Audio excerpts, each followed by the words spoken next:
Hi, I'm Jack.shilley and welcome to another video. In today's video I'm going to be talking to you a little bit about what's happening at the Chelsea Flower Show this year. This week, as I'm sure you're all aware, is the RHS Chelsea Flower Show 2017.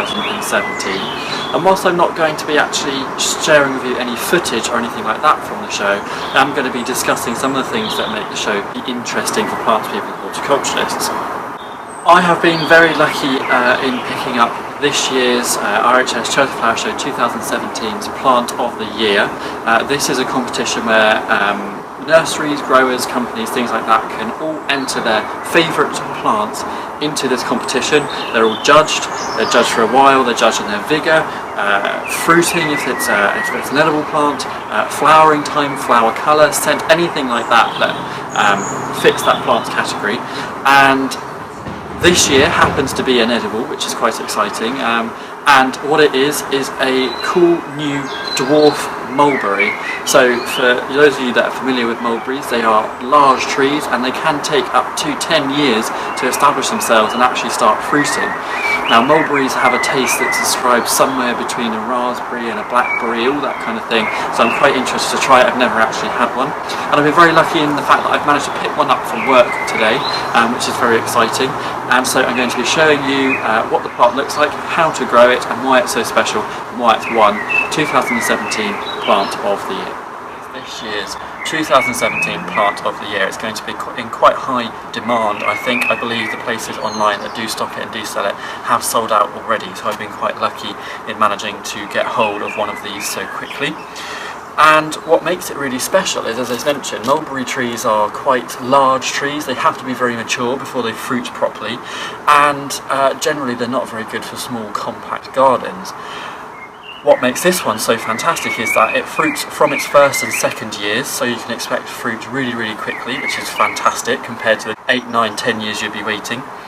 And this one can also be grown in a container. It only grows to about 1.5 to 2 metres high and wide, and that means it is perfect for planting in a container. They're pretty easy to look after. They don't mind going into any garden soil. They like it to be relatively moist but free draining, so they don't want to be sat in damp soil all the time.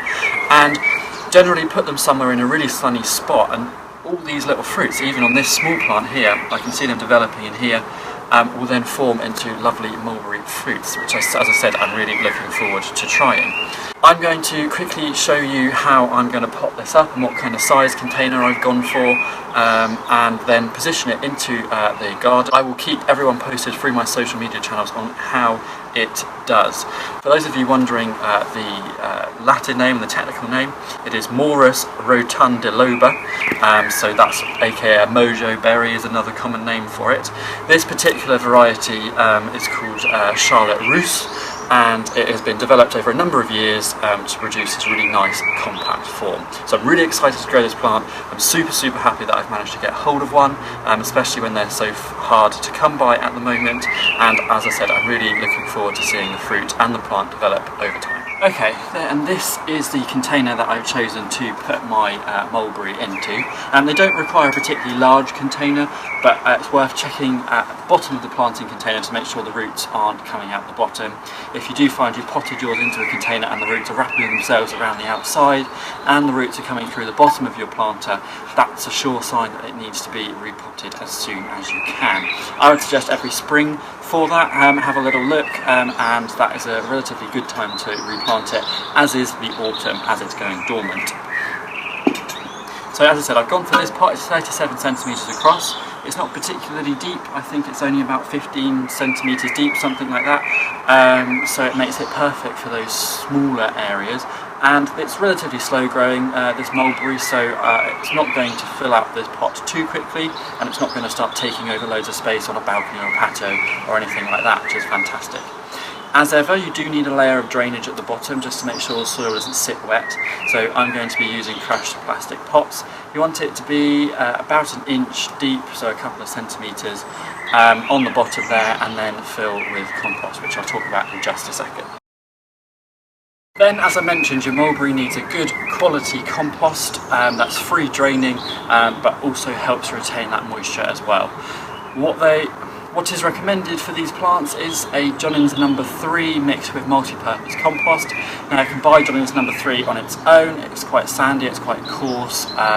Personally I don't like planting with it on its own. I always recommend if you mix a bit of compost in with your Johnson's No. 3, that makes like the perfect planting medium.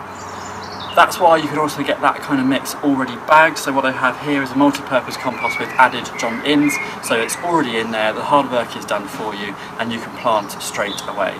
So simply fill your container up with that compost, and then take your mulberry out of its current container and pot it into the new soil.